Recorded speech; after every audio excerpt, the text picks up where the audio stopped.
আসসালামু আলাইকুম সম্মানিত দর্শক শ্রোতা সবাই কেমন আছেন? আশা রাখি সবাই ভালো আছেন।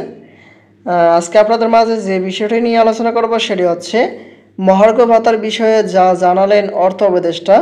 মহার্ঘ ভাতা দেওয়া হবে কিনা সোশ্যাল মিডিয়ায় অনেক নানা গুঞ্জন শোনা যাচ্ছে। তবে এখন পর্যন্ত কোনো মন্ত্রণালয় থেকে নোটিশ আসেনি মহার্ঘ ভাতা দিবে কিনা। এখানে কি জানালো অর্থ উপদেষ্টা সকল কিছু আজকে আপনাদের মাঝে জানিয়ে দেওয়ার চেষ্টা করব। আশা করি ভিডিওটি মনোযোগ সহকারে শেষ পর্যন্ত দেখার চেষ্টা করবেন। আর আমাদের চ্যানেলটিতে নতুন হয়ে থাকলে অবশ্যই চ্যানেলটি সাবস্ক্রাইব করে পাশে থাকা বেল আইকনটি অন করে রাখবেন। দেখি কি বলা হয়েছে।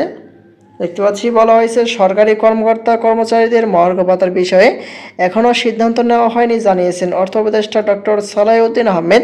তিনি বলেন, এখনও সরকারি কর্মকর্তা কর্মচারীদের মহার্ঘ ভাতার বিষয়ে সিদ্ধান্ত নেওয়া হয়নি। সরকারের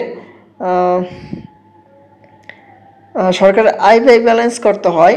আর রবিবার সচিবালয় বিটে কর্মরত সাংবাদিকের সংগঠন বাংলাদেশ সেক্রেটারিয়েট রিপোর্টার্স ফোরামের আয়োজিত দেশের অর্থনীতি রেমিট্যান্সের ভূমিকা বিষয়ক মতবিনিময় সভায় তিনি এই কথা বলেন। তিনি বলেন, আন্তর্জাতিক মুদ্রা তহবিলের সব শর্ত মানা হয় না, এজন্যই অনেক সময় বলা হয় আইএমএফের শর্ত ফেল করেছে বাংলাদেশ। শিক্ষকদের জন্য আগামী বাজেটে কিছু করার চেষ্টা করছেন বলে জানিয়েছেন অর্থ উপদেষ্টা।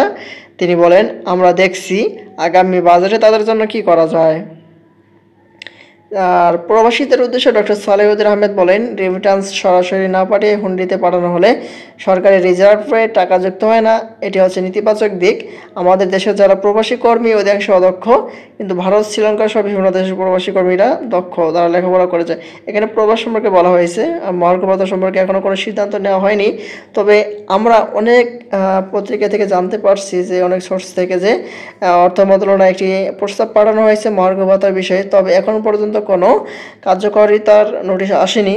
তবে আশা করা হচ্ছে খুব শীঘ্রই এটি সম্পর্কে নতুন কোনো আপডেট নোটিশ আসবে। আর আশা মাত্রই আমাদের চ্যানেলটিতে সবার আগে আপডেট পেয়ে যাবেন।